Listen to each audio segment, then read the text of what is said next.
통치하시고 다스리시는 나라, 주를 향한 찬양이 멈추지 않는, 고통과 아픔이 없는 하나님 나라. 먼저 그의 나라와 그의 의를 구할 때 모든 것 더하리라 말씀하신 주, 세상 염려 내려놓고 주께 경배해. 만왕의 왕 되신 예수여, 내 안에 임하소서. 주의 나라 내게 임할 때 나 외쳐 선포해. 하나님의 나라 내 안에 이루소서. 주가 다스리시는 그 나라, 주의 나라 임할 때 모든 두려움 사라져. 내 안에 주의 나라 세우시네.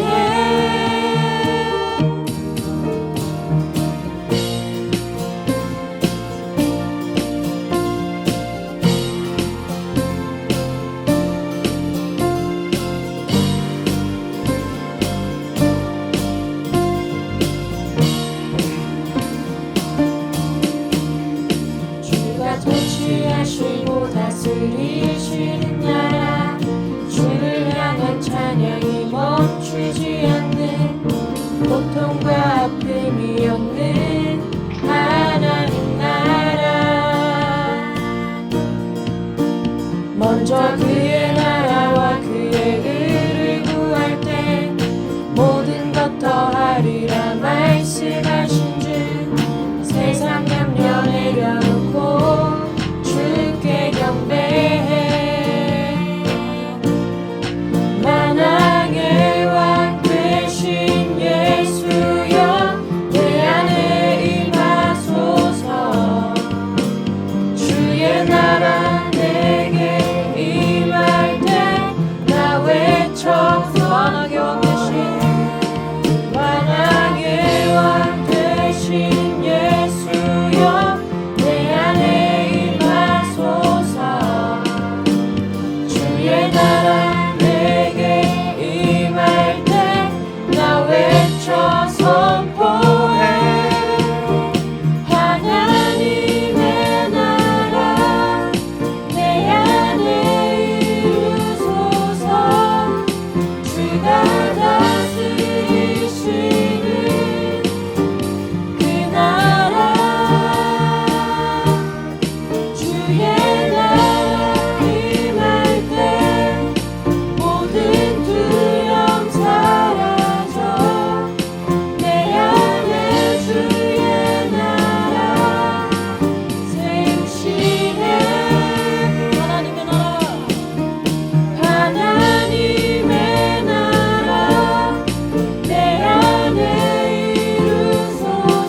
주를 위한 이곳에 예배하는 자들 중에 그가 찾는 이 없어 주님께서 슬퍼하시네.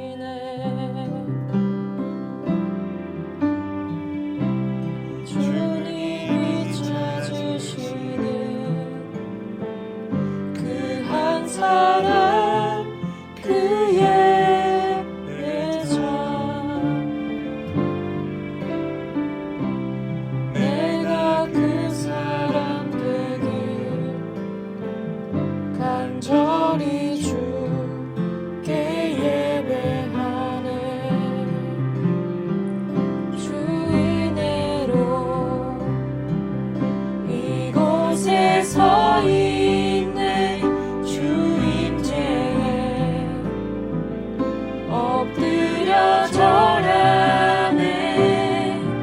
그 어느 것도 난 필요 없네. 주님만 경배해. 주 은혜로 이곳에 서 있네. 주 임재에 엎드려 절하네. 그 어느 것도 난 필요 없네. 주님만 경배해.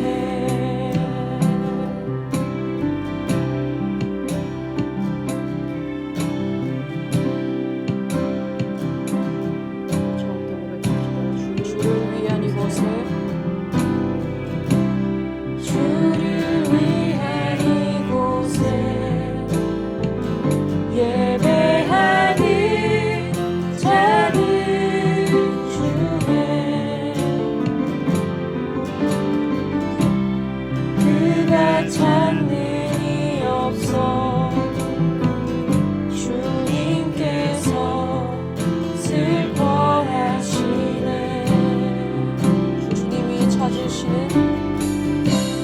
주님이 찾으시는 그 한 사람 그의 예배자. 내가 그 사람 되길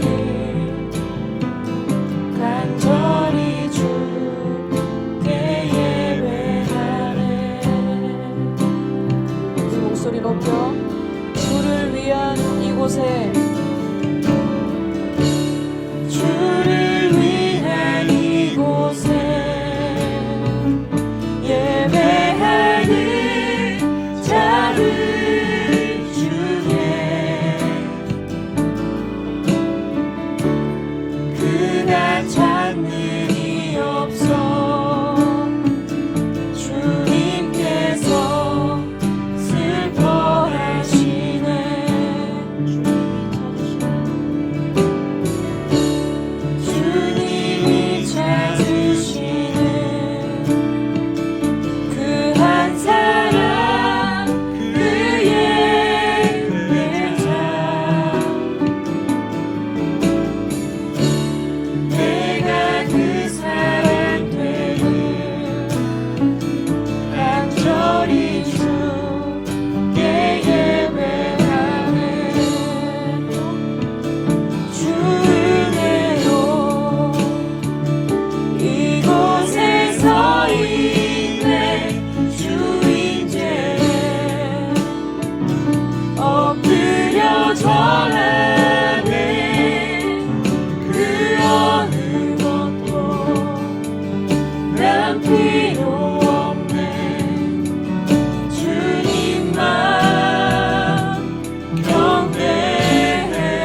저희의 삶의 소망이 되시며 교회의 머리가 되시며 지금도 살아서 역사하시는 하나님께 찬양과 경배를 드리기 위해 거룩한 주일 주님의 전에 모이지 못하고 영상 예배로 대신하여 마음은 아프고 슬프지만 영상을 통해서라도 예배할 수 있게 하심에 감사드립니다.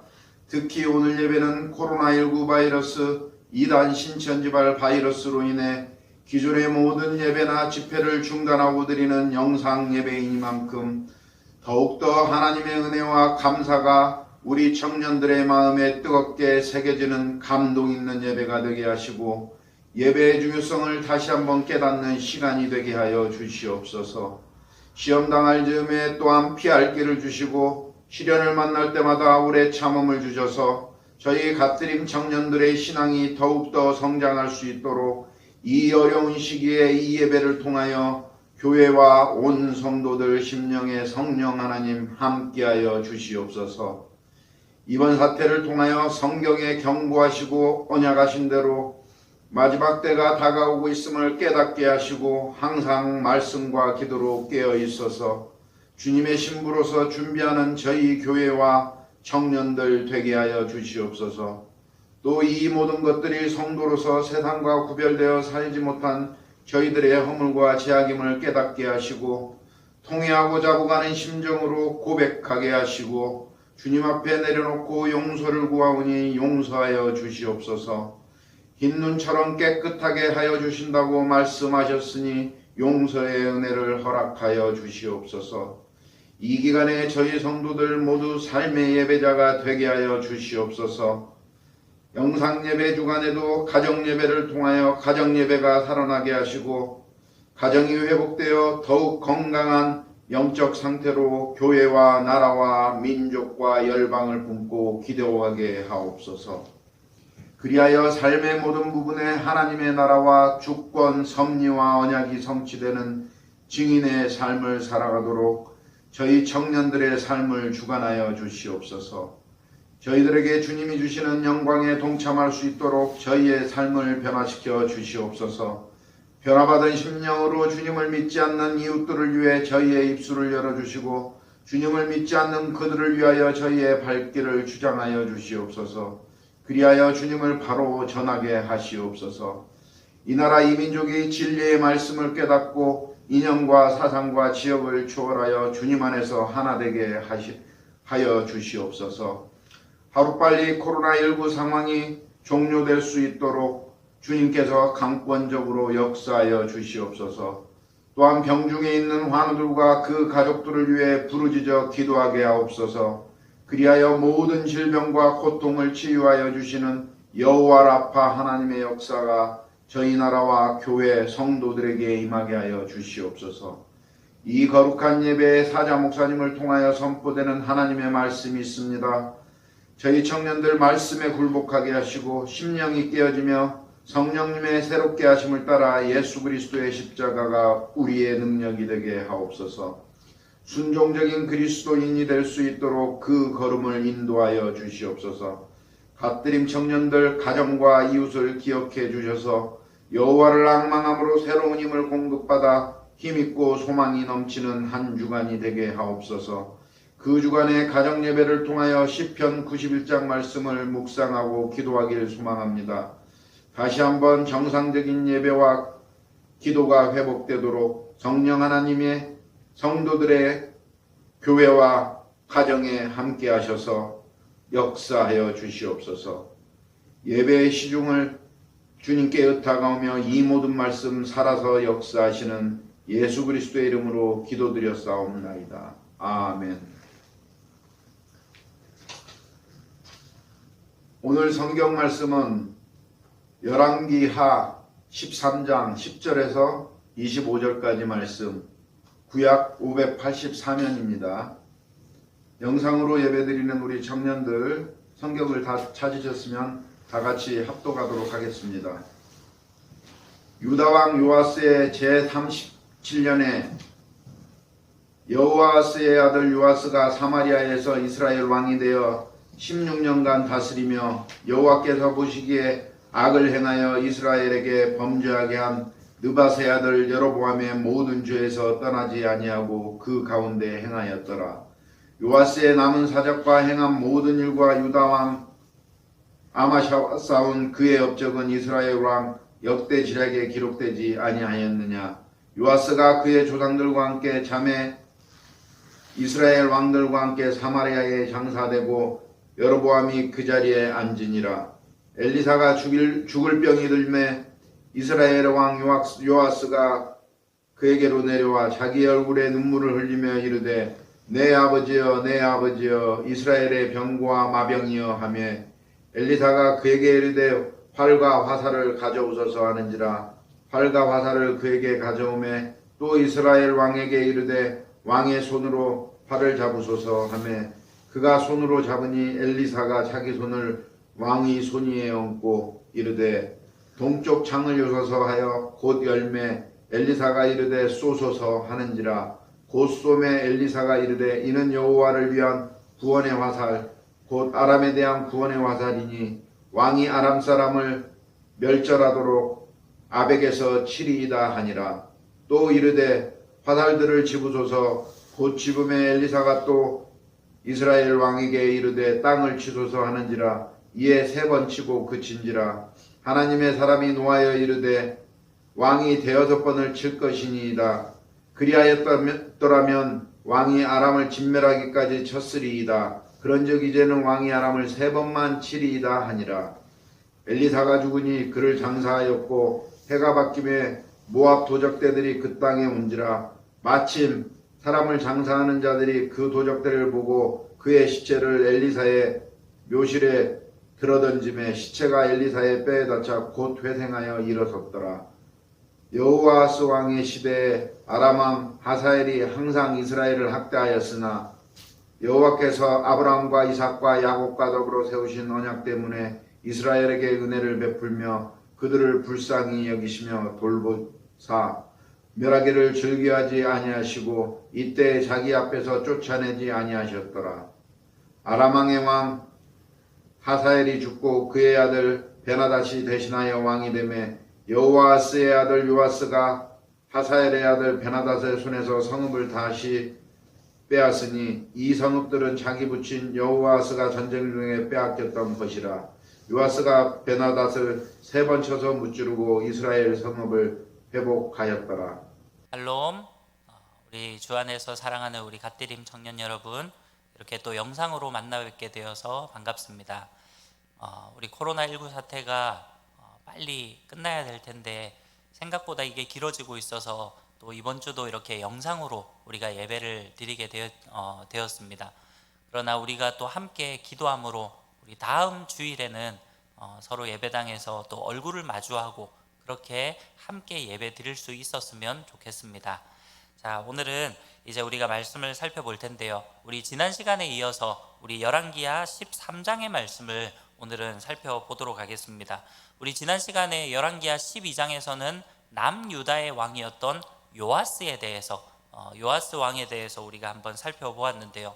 이 요아스는 전반적인 성경의 평가는 어쨌든 선한 왕입니다.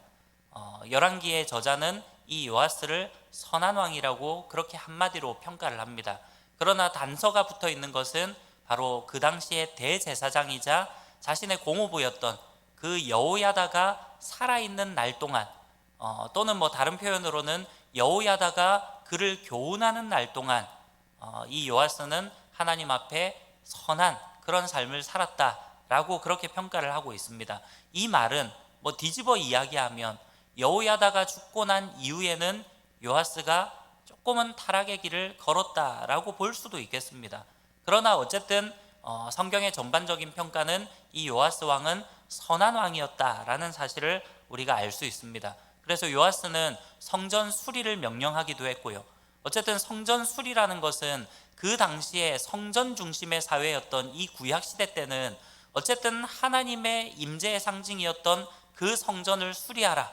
이것은 어쨌든 이 요아스가 하나님을 향한 예배의 열망이 있었던 사람이다라는 것을 우리가 알 수 있습니다. 자, 오늘 이 이제 13장에서는 북이스라엘의 왕에 대해서 또 소개를 합니다. 먼저 등장하는 왕은 바로 여호아하스라는 이 북이스라엘의 왕입니다. 자, 우리 13장 1절부터 우리 성경책을 여러분들 가지고 계시죠? 네, 13장 1절부터 3절 말씀을 잠시 한번 보면요. 유다의 왕 아하시아의 아들 요아스의 제23년에 예후의 아들 여호아스가 사마리아에서 이스라엘 왕이 되어 17년간 다스리며 여호와 보시기에 악을 행하여 이스라엘에게 범죄하게 한 느밧의 아들 여로보암의 죄를 따라가고 거기서 떠나지 아니하였으므로 여호와께서 이스라엘에게 노하사 늘 아람 왕 하사엘의 손과 그의 아들 베나닷의 손에 넘기셨더니, 그렇게 이야기를 하고 있습니다. 자, 이 여호아하스는 1절에 보니까 예후의 아들이다라고 소개를 하고 있습니다. 자, 우리 지난 시간 그 지난 시간을 좀 기억을 더듬어 보면 이 예후 왕, 북이스라엘의 예후 왕이 어떤 왕이었는지 혹시 기억이 나시나요? 네, 이 예후는 바로 오므리 왕과 소위 말해서 아합 가문을 물리치고 새롭게 이스라엘의 왕이 되었던 그런 사람이 바로 예후였습니다. 자, 그 예후의 아들이 바로 오늘 이 13장 1절부터 나오는 여호아하스이다, 그렇게 성경은 소개를 합니다. 특별히 예후가 이 오므리 왕과 그 오므리 왕조를 물리칠 때, 그때 하필이면 북이스라엘의 왕뿐만 아니라 그 당시에 병문안을 와 있었던 남유다의 아하시아 왕까지 거기서 같이 죽게 되는 그런 일들이 일어나게 됩니다. 그 당시에 이 남유다의 아하시아 왕은 자기 아버지가 여호람 왕이었는데 이 여호람의 아내가 바로 아달랴였습니다. 여러분들 기억나시죠? 아달랴는 바로 아합과 이세벨 사이에서 태어났던 북이스라엘의 공주였습니다. 근데 여호사밧, 남유다의 선한 왕이었던 이 여호사밧이 북이스라엘 가문과 아합 가문과 아주 친밀한 관계 속에서 지내면서 결국은 서로 사돈지간을 맺고 자기 아들이었던 여호람과 북이스라엘의 공주였던 이 아달랴를 결혼시키면서 결국은 사돈지간이 된 거예요. 그래서 나중에 여호람이 죽고 나서 그 아들 아하시아가 남유다의 왕이었는데, 이 아하시아가 자기 사촌이기도 하니까요, 결국은 북이스라엘의 왕을 병문안하러 갔다가 거기서 예후에게 의해서 다 죽게 되는 그런 일들이 벌어지게 되었습니다. 그래서 우리가 지난 시간에 잘 아는 대로 결국은 북이스라엘 출신의 공주였던 이 아달랴가 남유다를 무려 6년 동안이나 통치하는 그런 일들이 이 남유다의 역사 가운데 있습니다. 제가 지난 시간에도 설명했지만 남유다는 하나님께서 다윗과 맺은 그 언약을 기억하셔서 계속해서 다윗의 혈통이 왕위를 이어갔습니다. 그런데 이 아달랴가 바로 남유다 출신이 아닌, 소위 말해서 다윗의 혈통이 아닌 사람이 남유다를 다스렸던, 6년이지만 어쨌든 그 기간을 다스렸던 그런 시대가 왔습니다. 그런데 우리가 잘 알듯이 그때 당시에 아하시아의 누이였던 여호세바가 결국은 이 요아스 왕의 고모죠. 남유다의 요아스 왕의 고모였던 여호세바가 이 요아스가 태어난 지 얼마 안 됐을 때, 한 살일 때, 우리나라 나이로는 그렇습니다. 한 살일 때 이 요아스를 결국은 숨겨두고, 그 유모와 함께 숨겨두고 성전에서 6년 동안을 그렇게 지내게 되죠. 그래서 나중에 이 요아스 왕이 7살 때 이 여호세바의 남편이자 그 당시에 당대의 대제사장이었던 여호야다가 나중에 반역을 일으키고 이 아달랴의 그러한 정권을 물리치고 결국은 요아스가 남유다의 왕이 되죠. 자, 그런 가운데 바로 오늘 북이스라엘에서는 여호아하스가 이스라엘의 왕이 되었다, 그렇게 소개를 합니다. 그리고 17년간을 다스렸고요. 2절 말씀에 보면 늘 우리 북이스라엘 왕을 살펴볼 때 자주 나왔던 표현이죠. 여호와 보시기에 악을 행하여 이스라엘에게 범죄하게 한 느밧의 아들 여로보암의 죄를 따라가고 거기서 떠나지 아니하였으므로 그렇게 이야기를 합니다. 자, 북이스라엘의 왕들은 단 한 사람도 선한 왕이 없었습니다. 모두가 악한 왕이었어요. 자, 이 여호아하스도 마찬가지였습니다. 결국은 여로보암의 길로 행했던, 죄악을 저질렀던 그런 왕이다라고 평가를 하고 있습니다. 자, 그러면서 3절 말씀해 보니까 여호와께서 이스라엘에게 노하사 늘 아람 왕 하사엘의 손과 그의 아들 베나닷의 손에 넘기셨더니 그렇게 이야기를 하죠. 자, 결국은 죄악 가운데 나아갔더니 하나님께서 그 죄에 대한 징계로서 아람의 손에 이 북이스라엘을 넘겨주셨다라고 그렇게 표현을 합니다. 이 말은 아람이 그 당시에 북이스라엘을 계속해서 공격하고 전쟁을 걸어오고 괴롭게 했다라는 것을 의미하는 것입니다. 자, 그런 가운데 4절 말씀해 보니까 아람 왕이 이스라엘을 학대함으로 여호아하스가 여호와께 간구하매 여호와께서 들으셨으니 이는 그들이 학대받음을 보셨음이라 그렇게 이야기를 합니다. 자, 4절 말씀에서 뜬금없이 이 악한 왕이었던 여호아하스가 하나님 앞에 구하는, 하나님 앞에 간구하는, 기도하는 그런 내용들이 소개가 됩니다. 자, 그런데 하나님께서는 그 악한 왕 여호아하스의 기도를 무시하고 듣지 않으셨던 것이 아니라 뭐라고 표현한다고요? 여호와께서 들으셨으니 그렇게 이야기를 합니다. 물론 이유는 이는 그들이 학대받음을 보셨습니다. 어쩌면 하나님께서 이 여호아하스의 기도를 들으셨던 이유는 북이스라엘의 수많은 백성들이 학대당하는 것을 하나님께서 안타깝게 여기셨다라는 거예요. 그래서 이 악한 왕이었던 여호아하스의 기도조차도 하나님께서 들으시고 응답해 주시는 그런 내용들이 오늘 이곳에 등장하고 있습니다. 자, 그래서 5절 말씀해 보면 여호와께서 이의 구원자를 이스라엘에게 주심에 이스라엘 자손이 아람 사람의 손에서 벗어나 전과 같이 자기 장막에 거하였으나 그들이 이스라엘에게 범죄하게 한 여로보암의 집의 죄에서 떠나지 아니하고 그 안에서 따라 행하며 또 사마리아의 아세라 목상을 그냥 두었더라 그렇게 이야기를 합니다. 자, 일단은 5절 말씀해 보니까 여호와께서 이의 구원자를 이스라엘에게 주셨다 그렇게 표현을 합니다. 자, 여호아하스 왕이 악한 왕이었지만 하나님 앞에 간구했더니 하나님께서 그 여호아하스 왕의 기도를 들으시고 이 이스라엘에게 구원자를 주셨다라고 이야기를 합니다. 자, 많은 학자들이 의견이 분분합니다. 이것에 대해서 여러 가지 해석을 하는데요.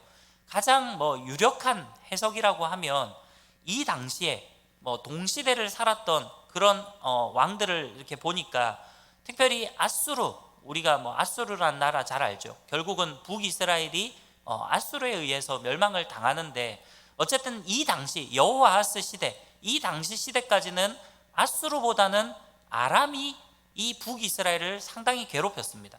아까도 성경에 나왔지만 하사엘 왕이라든지 그 아들 베나닷 3세 이런 왕들이 계속해서 이 아람이 북이스라엘을 공격했던 그런 내용들을 우리가 성경을 통해서 볼 수 있습니다. 자, 그런데 그 당시에 아수르의 왕이 결국은 이 아람을 침공했던 그런 사건들이 있었습니다. 아람을 공격함으로 인해서 결국은 아람이 아수르에 대한 방어를 하다 보니까 하는 수 없이 이 북이스라엘을 공격하지 못한 거예요. 자, 그래서 다른 구원자로 보기보다는 아마도 아수르의 왕이 이 아람을 공격함으로 인해서 결국 아람이 이 북이스라엘에서 철수하는 그런 내용을 우리가 보면서 그 당대 시대 때 있었던 그런 역사를 보면서 아마도 이 구원자가 바로 아수르의 왕이 아닐까라는 학자들의 많은 추측들이 있습니다. 자, 이것을 어떻게 우리가 보느냐에 따라서 각도가 달라질 수는 있겠지만 그러나 우리가 만약에 이 해석을 받아들인다면 하나님께서는 때로는 이방인들도 때로는 악한 왕들도 하나님의 도구로 쓰실 수 있다는 거예요. 하나님께서는 전능하신 분이시기 때문에 모든 것이 가능하신 분이기 때문에 하나님은 때로는 이 이스라엘을 심판하실 때에도 사실은 이방 나라를 하나님의 도구로 사용하셔서 심판하셨던 것처럼 하나님은 충분히 그것이 가능하다라는 거죠. 또한 하나님께서는 이 여호아하스 악한 왕의 기도조차도 하나님은 들으시고 그것에 대해서 응답해 주셨다라는 것을 오늘 이 앞부분의 말씀에서 우리가 살펴볼 수 있습니다. 자, 이것을 통해서 우리가 깨달을 수 있는 사실은 우리가 어떠한 죄악 가운데 혹 있다 할지라도, 때로는 우리가 정말 죄인이라 할지라도 하나님 앞에 진심으로 회개하고 돌아서면 하나님은 그 기도를 들으시고 응답해 주신다라는 거예요. 우리가 이 앞에서도 그런 비슷한 내용을 살펴보았지 않습니까? 아합이 일시적으로나마 하나님 앞에 회개했던 그런 내용들도 나왔었고요. 우리가 잘 아는 이 선지서 중에, 소선지서 중에 요나라는 책이 있죠. 그 요나서에 보면 요나가 결국은 하나님의 명령에 따라 니느웨에 가서, 그 당시에 니느웨는 아수르의 이 수도였습니다. 근데 이 아수르에 가서 복음을 전한 거예요. 그랬더니 그 아수르 왕이, 니느웨 왕이 결국은 회개를 선포하고 그 당시에 니느웨 성읍의 모든 백성들이 회개하고 전부 다 그런 하나님 앞에 자기의 죄를 통회하는 그런 내용들이 나옵니다. 그러할 때 하나님께서 뜻을 돌이키는 그런 내용들이 성경 군데군데 나와 있습니다. 자, 이것을 통해서 우리가 깨달을 수 있는 것은 누구든지 우리가 어떤 죄악 가운데 있든지 하나님 앞에 돌아오고 하나님 앞에 기도하고 나아가면 하나님은 반드시 우리의 기도에 응답해 주신다는 사실입니다. 사랑하는 우리 갓드림 청년 여러분, 정말로 하나님을 바라보고 하나님 앞에 날마다 기도와 간구로 나아갈 수 있는 저와 여러분들이 되었으면 좋겠습니다.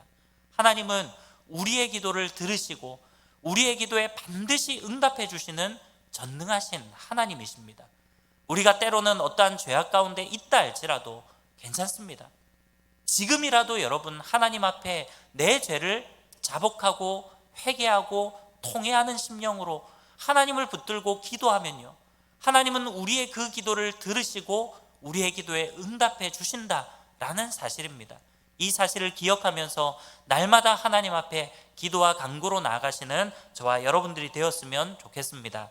자, 6절 말씀에 보면 이런 가운데 이 여호아하스 왕도 그렇고 북이스라엘의 백성들이 그냥 하나님 앞에 회개함으로 이제 다시는 죄악 가운데 거하지 않았다면 얼마나 좋았겠습니까? 그러나 6절 말씀을 보면 결국은 여로보암의 집의 죄에서 떠나지 아니하고 그 안에서 따라 행하며 또 사마리아의 아세라 목상을 그냥 두었더라, 그렇게 이야기를 하죠. 여전히 북이스라엘 백성들 또한 여호아하스 왕도 마찬가지로 일시적으로나마 정말 하나님 앞에 간구하고 기도는 했지만 그러나 여전히 죄악된 삶을 살아갔다라는 거예요. 어쩌면 우리 또한 때로는 이런 반복적인 삶을 살아갈 때가 있음을 보게 됩니다. 우리가 하나님을 믿는다고 말하면서도 온전히 하나님 앞에 나아가지 못할 때가 얼마나 많이 있습니까? 우리가 하나님을 섬긴다고 말하면서도 세상 사람들과 세상의 청년들과 전혀 다를 것 없는 그러한 삶을 살아갈 때가 있지 않습니까? 때로는 우리가 하나님 앞에 진심으로 회개했다라고 그렇게 말하지만 또 시간이 지나서 우리의 삶을 돌아보면 여전히 우리가 죄악 가운데 거하고 있는 그러한 우리의 모습을 발견할 때도 있다라는 겁니다. 오늘 북이스라엘 백성들 또한 북이스라엘의 왕이었던 여호아하스도 바로 그런 모습으로 나아갔던 그러한 안타까운 모습들이 기록이 되어 있습니다. 자, 그래서 7절 말씀을 보니까 아람 왕이 여호아하스의 백성을 멸절하여 타작마당에 티끌같이 되게 하고 마병 50명과 병거 10대와 보병 10,000명 외에는 여호아하스에게 남겨두지 아니하였더라, 그렇게 이야기를 합니다. 결국은 하나님 앞에 온전한 회개를 하지 못했을 때 하나님은 그것에 대한 또 징계를 내리시고 심판을 내리시는 그러한 내용들을 우리가 성경을 통해서 살펴볼 수 있습니다. 결국 우리가 계속해서 이 이스라엘의 역사를 보면서 우리가 생각할 수 있는 것은 결국 하나님의 말씀대로 우리가 행하고 나아가며 우리가 선한 삶을 살아가고 정말 하나님의 말씀을 따라 믿음으로 의를 행하면 하나님은 반드시 우리에게 복을 내려주시는 분이시다라는 것이고요.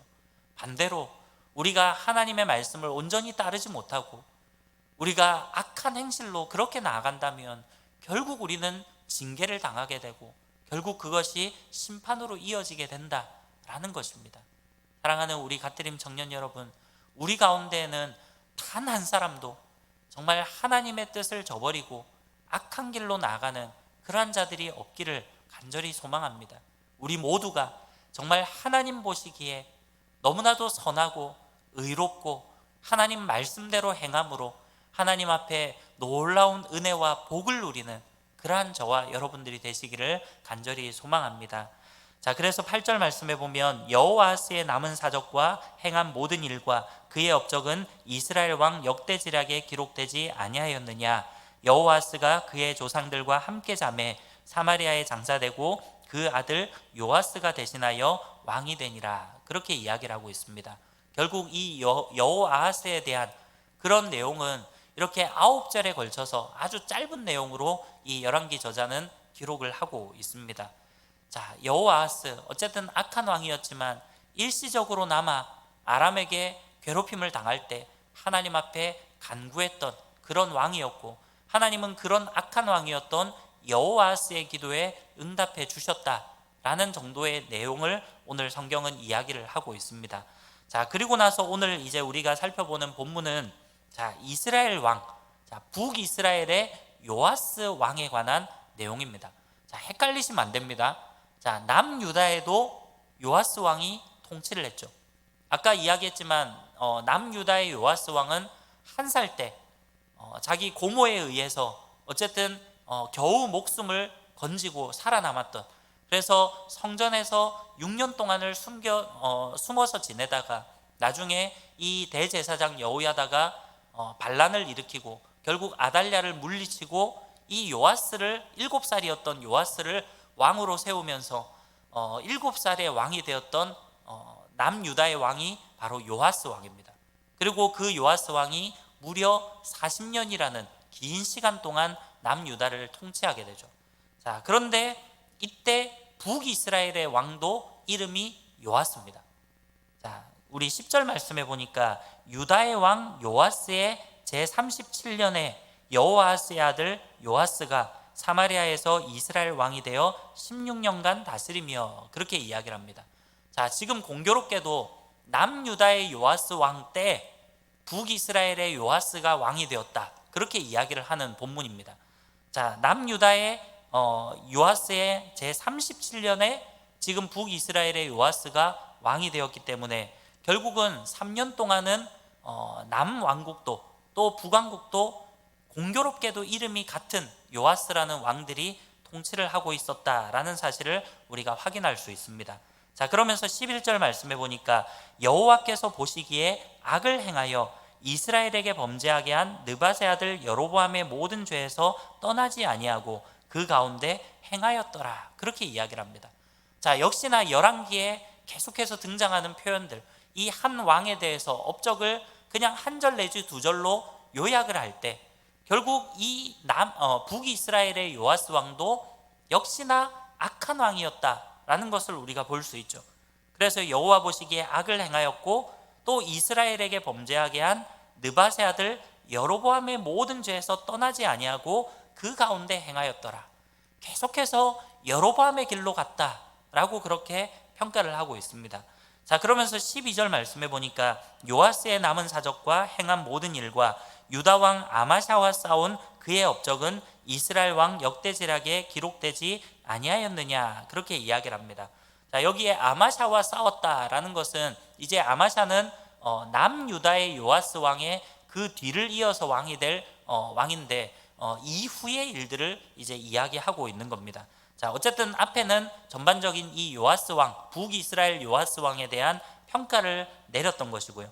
자, 그 뒤에 내용에 보니까 13절에 보면 요아스가 그의 조상들과 함께 잠에 이스라엘 왕들과 함께 사마리아에 장사되고 여로보암이 그 자리에 앉으니라, 그렇게 이야기를 합니다. 자, 결국은 이 요아스가 죽고 나서 여로보암이 그 자리에 앉았다, 이렇게 표현을 합니다. 자, 여로보암, 지금 이름이 또 여로보암이 나옵니다. 또 이것도 헷갈리시면 안 됩니다. 자, 북이스라엘의 초대 왕이 여로보암이긴 하지만 지금 이 여로보암도 이름이 같은 사람입니다. 그래서 우리가 보통 구분하기 위해서 지금 이 왕의 이름을 여로보암 2세이다 이렇게 보통 표현을 많이 합니다. 자, 이것도 헷갈리지 마시고요. 자, 그러면서 14절 말씀해 보니까 이제 엘리사 선지자에 대한 그런 마지막 내용이 나오고 있습니다. 특별히 14절에 보니까 엘리사가 죽을 병이 들매 이스라엘의 왕 요아스가 그에게로 내려와 자기의 얼굴에 눈물을 흘리며 이르되 내 아버지여 내 아버지여 이스라엘의 병거와 마병이여 하매 그렇게 이야기를 합니다. 자, 엘리사가 죽을 병에 걸렸다 그렇게 성경은 이야기를 합니다. 자, 우리가 알고 있는 이 엘리사 선지자 여러분들이 머릿속에 무엇을 떠올리는지 모르겠어요. 자, 그러나 우리가 보통 별칭, 별명처럼 붙이는 그런 엘리사 선지자의 별명이 바로 기적의 선지자입니다. 자기 스승이었던 엘리야 선지자의 행하는 성령이 행하는 그 갑절의 영감을 구했다가 하나님께서 그것을 이 엘리사 선지자에게 응답을 해주십니다. 왜냐하면 그 회오리 바람을 타고 엘리야 선지자가 올라갈 때 그 장면을 엘리사가 보았기 때문에 그것은 기도의 응답이 이루어진 것으로 봐야 되겠죠. 그래서 나중에 이 엘리사 선지자도 또 떨어진 엘리야의 겉옷을 손에 말아가지고 요단강물을 치니까 요단강이 갈라지는 그런 내용들도 나오고요. 그 뒤에도 또 여러 가지 기적들을 일으켰던 심지어는 죽은 아이를 살리는 그 정도의 기적을 행했던 선지자가 바로 이 엘리사 선지자입니다. 자, 그런데 이 엘리사 선지자가 병이 들었다라는 거예요. 그것도 죽을 병이 들었다라는 것입니다. 자, 이것을 통해서 우리가 또 한 가지 생각할 수 있는 것은 아무리 위대한 하나님의 사람, 아무리 훌륭한 그런 사람이라 할지라도 우리의 육신의 그런 죽음, 이것은 뛰어넘을 수 없다라는 거예요.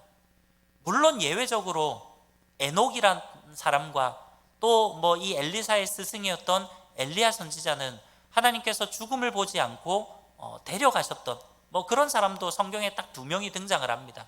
그러나 그 2사람 외에는 인생의 모든 인류는 어쨌든 죽음을 다 당할 수밖에 없다라는 거예요.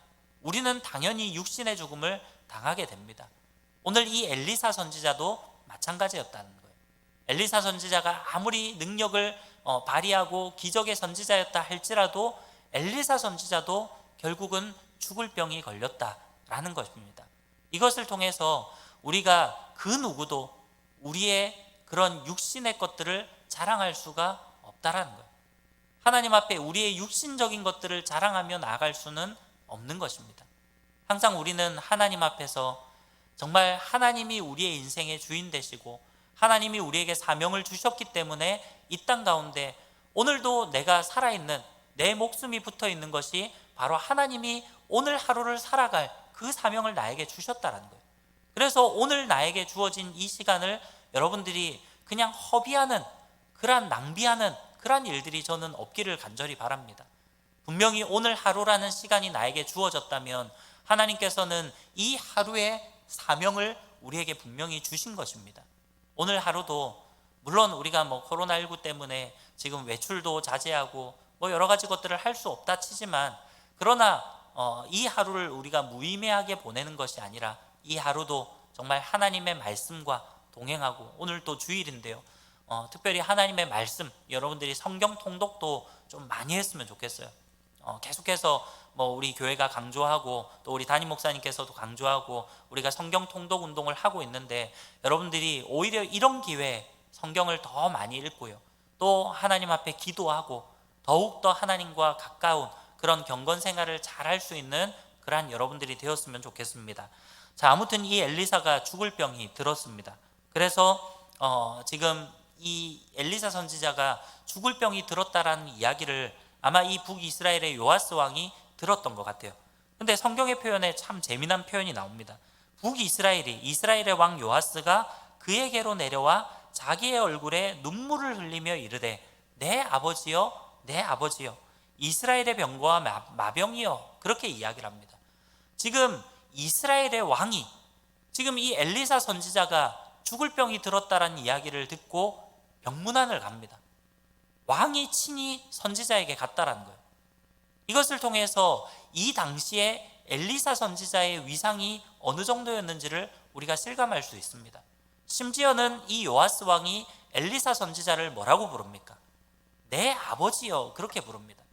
이것은 진짜 내 친아버지다라는 의미는 아니지만 나의 영적인 아버지, 또는 이 요아스 왕이 신앙이 있었던 그런 신앙이 좋았던 사람은 아니잖아요. 악한 왕이었기 때문에 이 요아스 왕이 신앙적으로 엘리사 선지자를 내 아버지로 모셨다, 영적 아버지다, 이렇게 볼 수는 없겠지만, 그러나 그만큼 엘리사 선지자를 아버지처럼 대하고 그만큼 엘리사 선지자를 존경하고 따랐던 그런 부분이 있었다라는 사실을 우리가 이 이야기를 통해서 생각해 볼 수 있는 것입니다.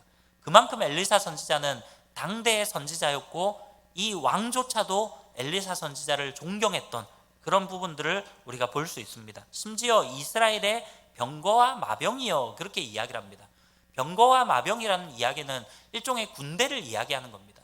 다시 말하면 이 요아스 왕이 볼 때는 엘리사라는 한 선지자지만, 단 한 사람이지만, 이 요아스 왕이 볼 때는 바로 이스라엘 전체 군대를 움직이는 것과 같은, 아니 그 이상의 상징적인 인물이 바로 엘리사라는 거예요. 왜냐하면 아마 이 요아스 왕도 왕을 이렇게 하면서 수많은 그런 경험들을 했을 거예요. 엘리사 선지자가 기도할 때, 엘리사 선지자가 하나님 앞에 간구할 때, 엘리사 선지자가 능력을 발휘할 때, 정말 어쩌면 이스라엘 군대가 나서는 것보다 더 놀라운 일들을 행했던 것을 이 요아스 왕도 많이 경험했을 것입니다. 그렇기 때문에 엘리사 선지자를 향해서 이스라엘의 병거와 마병이여, 그렇게 부르고 있는 것입니다. 자, 그만큼 요아스 왕이 엘리사 선지자를 존경했다라는 거예요. 자, 그러면서 15절 말씀해 보니까 엘리사가 그에게 이르되 활과 화살들을 가져오소서 하는지라.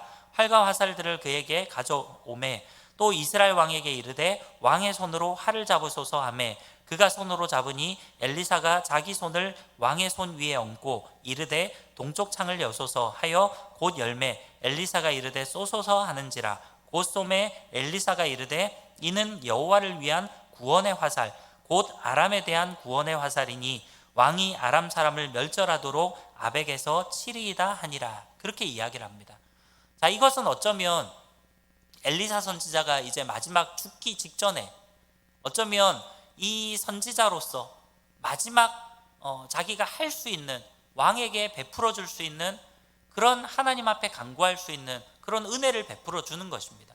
다시 말하면 그 활과 화살을 갖고 오라, 그리고 그것을 쏘라 하면서 바로 이 화살이 구원의 화살이다, 아람에게서 건진받을 수 있는 그런 구원의 화살이 바로 이 화살이다 라는 것으로 그렇게 상징을 하는 겁니다.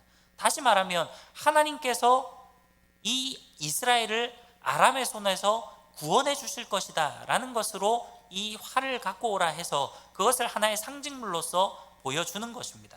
자, 그러할 때 18절 말씀해 보니까 또 이르되 화살들을 집으소서. 곧 집음에 엘리사가 또 이스라엘 왕에게 이르되 땅을 치소서 하는지라. 이에 3번 치고 그친지라. 이렇게 이야기를 합니다.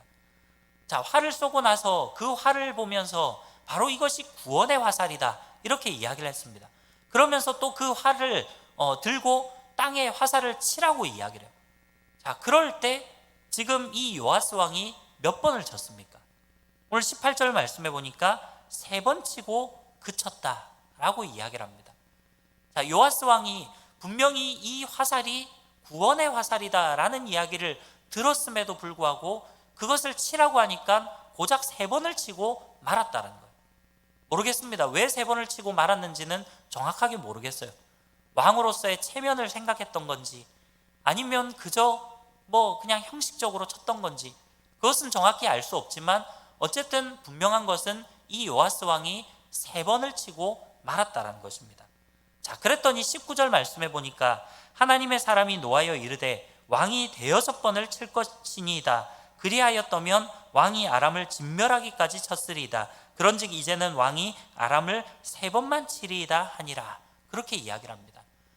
자, 이 3번을 쳤던 그 장면을 보면서 이제 죽을 병이 걸렸던 엘리사 선지자가 정말 이 요아스 왕을 향해서 노를 바라고 있습니다.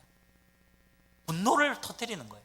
아니, 왕이 이것이 구원의 화살이라는 것을 내가 이야기했음에도 불구하고 어떻게 3번밖에 안 치냐라는 거예요. 적어도 5번은 쳐야 될 거 아닙니까? 이것이 아람을 물리칠 그런 구원의 화살이라고 내가 이야기를 했음에도 불구하고 그것을 고작 3번 치고 맙니까? 더 치고 할 수 있는 데까지 쳐야 되는 거 아닙니까? 어쩌면 왕이 아람을 진멸하기까지 그런 간절함으로 쳐야 되는 거 아닙니까? 라는 엘리사의 이야기입니다. 자, 그러면서 20절 말씀해 보니까 엘리사가 죽으니 그를 장사하였고 해가 바뀜에 모압 도적대들이 그 땅에 온지라. 마침 사람을 장사하는 자들이 그 도적대를 보고 그의 시체를 엘리사의 묘실에 던짐에 시체가 엘리사의 뼈에 닿자 곧 회생하여 일어섰더라. 그렇게 이야기를 합니다. 자, 이제 뭐 엘리사가 죽음 이후에 그 내용들이 나오는데요. 자, 요거는 제가 조금 이따가 이야기를 하고 22절에 보니까 여호아스 왕의 시대에 아람 왕 하사엘이 항상 이스라엘을 학대하였으나, 자, 아까 여호아스 왕 기억나시죠? 이 앞에 이야기했던, 자, 여호아스 왕의 시대에 아람 왕 하사엘이 항상 이스라엘을 학대했대요. 아까도 이야기했지만 아람이 계속해서 이스라엘을 괴롭히던 때였습니다. 그때 여호아스 왕이 하나님 앞에 간구하니까 하나님께서 구원자를 보내주셨다. 그 구원자가 누구인지 신학자들마다 의견은 분분하지만 가장 유력한 설은 바로 그 아수르의 왕이 아람을 공격했기 때문에 그때 잠시 후퇴했던 것으로 그렇게 봅니다. 자, 어찌되었건 그 이후에 23절에 보니까 여호와께서 아브라함과 이삭과 야곱과 더불어 세우신 언약 때문에 이스라엘에게 은혜를 베풀며 그들을 불쌍히 여기시며 돌보사 멸하기를 즐겨하지 아니하시고 이때까지 자기 앞에서 쫓아내지 아니하셨더라. 그렇게 이야기를 합니다.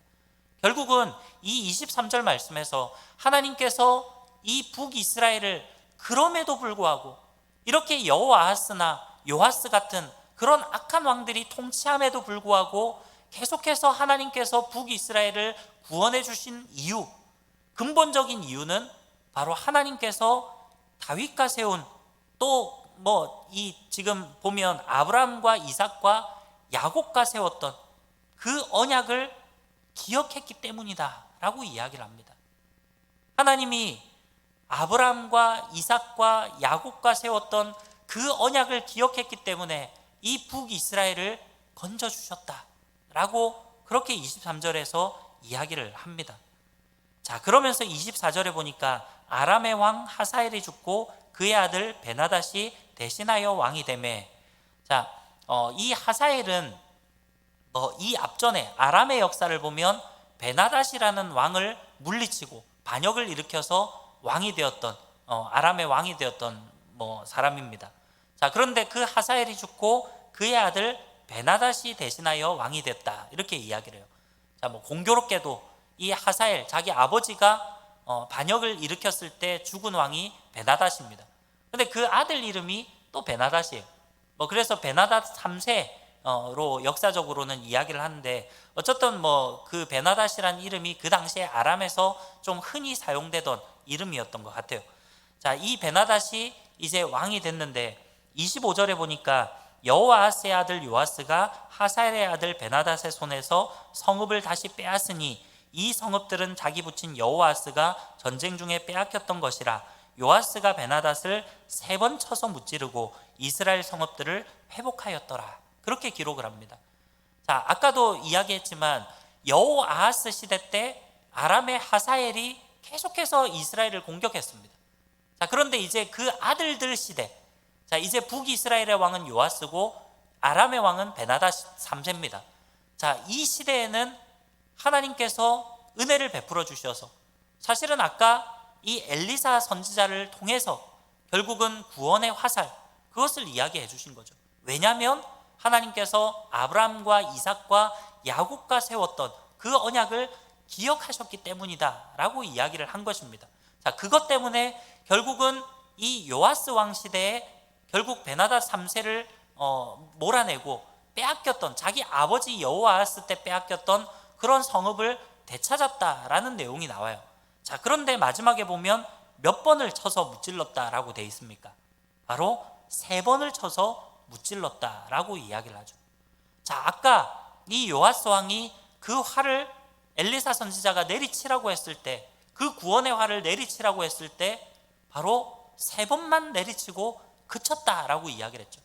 그래서 엘리사 선지자가 그것 때문에 결국은 아람을 3번만 칠 것이다 라고 예언을 했는데, 그 예언대로 결국 이 요아스 왕은 베나닷 3세를 이 아람을 3번 무찔러서 이기고 더 이상 그것으로 이기지 못했다라는 것을 의미하는 것입니다. 자, 아무튼 그 3번을 쳤을 때 아버지 여호아하스 때 빼앗겼던 성읍을 되찾는, 회복했던 그런 일들이 나와 있습니다. 자, 이것을 통해서 우리가 또 알 수 있는 사실은 결국 하나님께서는 하나님의 그런 역사 가운데 하나님이 회복을 주시고 하나님의 은혜를 베풀어 주신다는 거예요. 하나님은 절대로 언약을 잊지 않으시는 분이십니다. 하나님은 그 언약을 먼저 깨뜨리시거나 그것을 무시하는 분이 결코 아니라는 거예요. 하나님은 아브라함과 맺었던, 이삭과 맺었던, 야곱과 맺었던 그 언약을 기억하셔서 북이스라엘의 백성들이 그렇게 죄악 가운데 나아갔을지라도, 이렇게 북이스라엘의 왕들이 여로보암의 길로 행하고 악한 삶을 살았다 할지라도 하나님은 그것을 기억하셔서 구원의 화를, 구원을 베풀어 주셨다라는 것을 의미하는 것이죠. 결국은 오늘 이 이야기를 통해서 우리가 생각할 수 있는 것은 하나님께서는 우리에게 날마다 은혜 베풀어 주시기를 원하시는 분이시다라는 것입니다. 사랑하는 우리 갓드림 청년 여러분, 우리가 신앙생활을 할 때 때로는 정말 우리가 실수할 때도 있고 넘어질 때도 있습니다. 그러나 그럼에도 불구하고 우리는 날마다 하나님을 바라보고 하나님을 찾고 구하고 하나님 앞에 나아가면 하나님은 반드시 우리를 회복시켜 주신다라는 것입니다. 사랑하는 우리 청년 여러분, 늘 그 구원의 하나님, 우리를 붙들어 주시는 하나님, 우리에게 승리를 주시는 그 하나님을 바라보면서 믿음으로 승리할 수 있는 저와 여러분들이 되었으면 좋겠습니다. 자, 마지막으로 한 부분만 더 보면 아까 우리 앞에 나왔던 부분입니다. 자, 20절 21절에 보면 엘리사가 죽으니 그를 장사하였고 해가 바뀜에 모압 도적대들이 그 땅에 온지라 마침 사람을 장사하는 자들이 그 도적대를 보고 그의 시체를 엘리사의 묘실에 들이던짐에 시체가 엘리사의 뼈에 닿자 곧 회생하여 일어섰더라. 그렇게 기록하고 있습니다. 자, 모압에 도적대들이 있었다는 거예요. 근데 이 도적대가 죽었어요. 자, 그리고 나서 그 시체를 장사한 자들이 그 시체를 이 엘리사의 묘실, 그러니까 엘리사가 묻혀져 있는 그 무덤가에다가 이 시체를 버렸는데, 자, 놀랍게도 그 시체가 엘리사의 뼈에 닿자 결국 회생하여 일어섰다라고 이야기를 해요. 자, 이것이 무엇을 의미하겠습니까?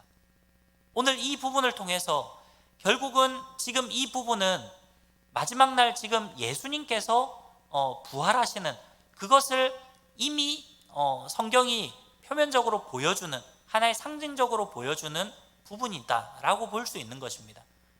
결국은 이 엘리사 시대 때에도 이러한 것들을 통해서 예수 그리스도의 부활이 있을 것을 먼저 보여주고 있는 거예요. 이것을 통해서 우리가 생각할 수 있는 것은 결국은 예수 그리스도께서 우리를 위해서 이 땅 가운데 오셨고 예수 그리스도께서 우리를 위해서 죽으시고 부활하셨다는 거예요.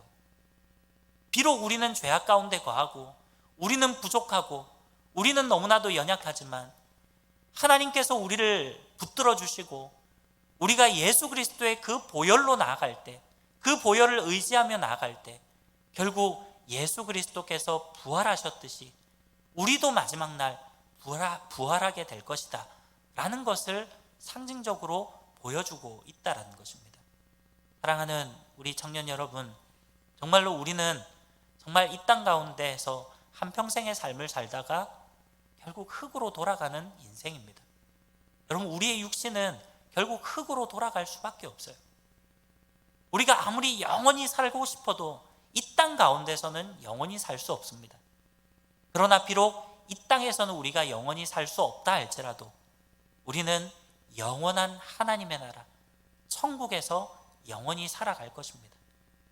그날이 오면 하나님께서 우리를 믿는 자들을, 우리가 예수 그리스도를 나의 구주로, 나의 하나님으로 믿고 고백할 때 하나님께서는 우리를 회복시켜 주시고 우리의 몸이 부활하여서 마지막 날 하나님의 나라 천국, 그 새 하늘과 새 땅에서 우리가 영원히 살아가게 될 것을 성경은 이야기를 하고 있는 것입니다. 사랑하는 우리 청년 여러분, 이러한 것을 우리의 마음의 소망으로 여기고 우리가 날마다 정말 부활하시고 우리에게 생명을 주시는 그 주님을 바라보면서 늘 믿음으로 승리하며 나아갔으면 좋겠습니다. 지금 나라 안팎으로 이 코로나19 사태로 인해서 여러 가지 많은 사람들이 두려움 가운데 휩싸이고 있고 또 우리 가운데에도 그러한 두려움들이 때로는 찾아오기도 합니다. 그러나 중요한 것은 우리는 정말 이 땅에 속한 자들이 아니라는 거예요. 우리의 본향은 바로 하나님의 나라 천국입니다. 그 천국을 소망하며 바라보며 나아갈 때 하나님께서 우리 가운데 놀라운 은혜와 능력을 베풀어 주시고 우리 가운데 하나님께서 놀라운 일들을 행해 주실 것입니다. 이 사실을 믿고 기억하면서 날마다 주님과 동행하며 주님의 뜻 가운데 나아가며 정말 주님으로 인해서 믿음으로 승리하는 그러한 삶을 살아가시는 저와 여러분들이 되시기를 간절히 소망합니다. 이 시간 함께 기도하겠습니다. 사랑과 은혜가 풍성하신 하나님, 사랑하는 우리 청년들, 오늘도 이렇게 가정에서 또 우리가 이렇게 영상으로 또 예배를 드리며 나아갈 수밖에 없음을 고백합니다. 그러나 그럼에도 불구하고 하나님께서는 우리 가운데 성령으로 내주하시고 임재하시고 눈에 보이지 않지만 하나님이 지금 이 순간 나와 함께 하심을, 우리 모두와 함께 하심을 믿으며 나아갑니다. 오늘 이 시간 우리가 주님 앞에 마음을 다해 정성을 다해 온전히 예배함으로 나아가오니 하나님께서 우리 사랑한 청년들의 예배를 기뻐 받아주시고 날마다 우리 사랑한 청년들이 더욱더 믿음으로 전진하며 주님을 붙들며 나아갈 수 있도록 인도하여 주시옵소서. 오늘 말씀을 또 기억하며 나아갑니다. 하나님, 어떠한 악한 자라 할지라도 하나님 앞에 진심을 다해 간구할 때 하나님께서 그 기도를 들으셨던 것처럼 하나님, 우리 사랑하는 청년들 날마다 하나님 앞에 기도와 간구함으로 나아감으로 하나님 앞에 응답을 경험할 수 있는 그러한 우리의 삶이 되게 하여 주시옵소서. 또한 우리가 정말 하나님의 그 약속을 믿고 나아갈 때 하나님께서는 언약을 반드시 성취하시고 정말 신실하게 우리를 이끌어 주실 줄로 우리가 믿으며 나아가오니 아버지 하나님께서 우리의 삶 가운데 날마다 선하게 역사하여 주시고 우리에게 더욱더 큰 믿음을 주셔서 우리가 하나님을 온전히 바라보며 나아갈 수 있도록 인도하여 주시옵소서. 또 우리의 몸이 마지막 날 부활할 것을 우리가 믿으며 나아갑니다. 하나님께서 정말 우리를 너무나도 사랑하셔서 독생자 예수 그리스도를 아끼지 않으시고 우리를 위해 이 땅 가운데 보내어 주시고 또 예수 그리스도께서 우리를 위해 십자가에 죽으시고 또한 그것으로 끝난 것이 아니라 우리를 위해 또 부활하심을 우리가 믿고 또 감사함으로 나아가오니 아버지 하나님, 우리 사랑한 청년들 정말 이 사실을 믿고 더욱더 믿음으로 주님을 바라보며 나아갈 수 있도록 주님께서 인도하여 주시옵소서. 아버지 하나님, 이 코로나19 사태가 속히 종결되게 하여 주시고 정말 이러한 모든 두려움들 사라지게 도와주시고 이제 우리가 예배당에서 함께 얼굴을 대면하며 함께 주님을 찬양하며 경배하며 예배드린 날이 속히 올 수 있도록 인도하여 주시옵소서. 오늘 남은 모든 시간도 주님께서 성령으로 인도하시고 붙들어 주실 것을 믿고 감사드리며 살아계신 예수 그리스도의 이름으로 기도하옵나이다. 아멘. 지금은 우리 주 예수 그리스도의 은혜와 하나님 아버지의 무한하신 사랑하심과 성령님의 교통하심과 충만하심이 온전히 하나님을 바라보며 이 땅에 소망을 두는 삶이 아니라 온전히 하늘을 바라보며 천국을 바라보며 이 땅 가운데서 더욱더 믿음으로 주님을 바라봄으로 승리하는 삶을 살아가기를 소원하는 사랑하는 우리 모든 청년들 머리 위에와 또 나아가는 발걸음 위에 이제로부터 영원토록 함께 있을지어다. 아멘.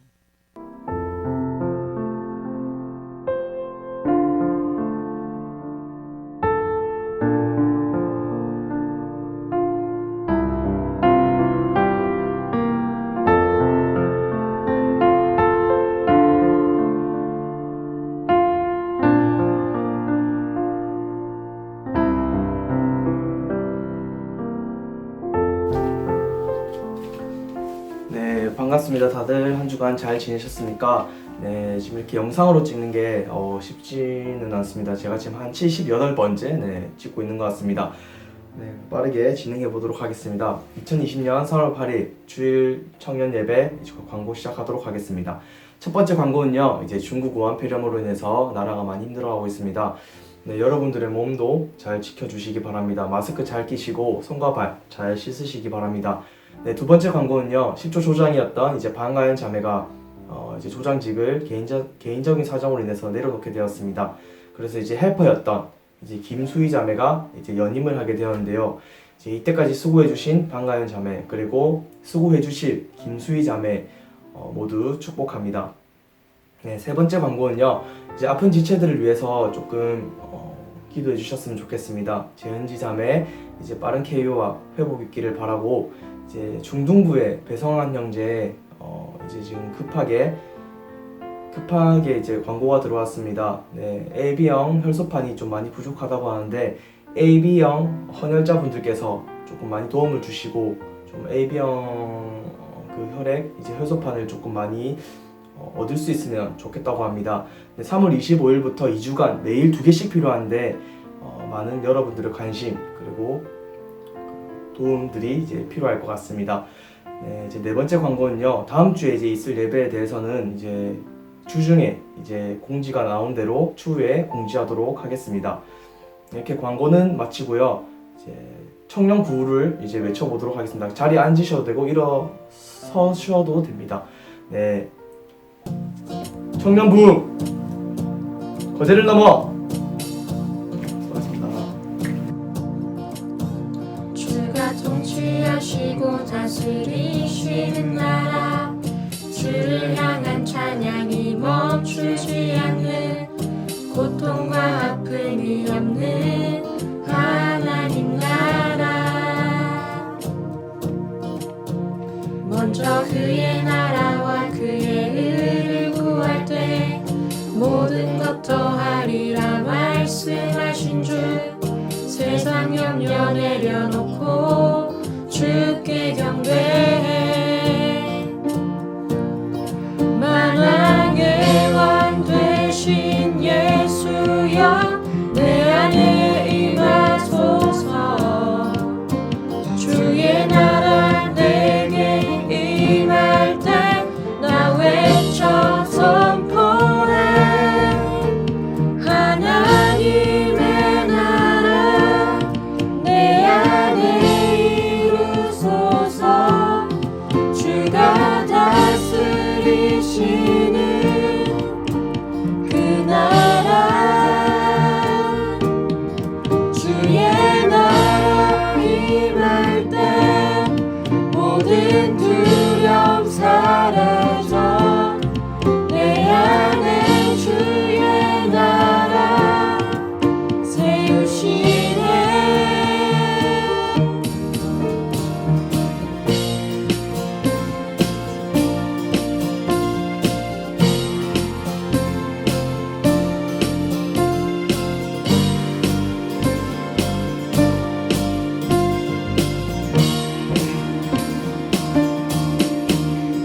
주가 통치하시고 다스리시는 나라, 주를 향한 찬양이 멈추지 않는, 고통과 아픔이 없는 하나님 나라. 먼저 그의 나라와 그의 의를 구할 때 모든 것 더하리라 말씀하신 주, 세상 염려 내려놓고 주께 경배해. 만왕의 왕 되신 예수여, 내 안에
별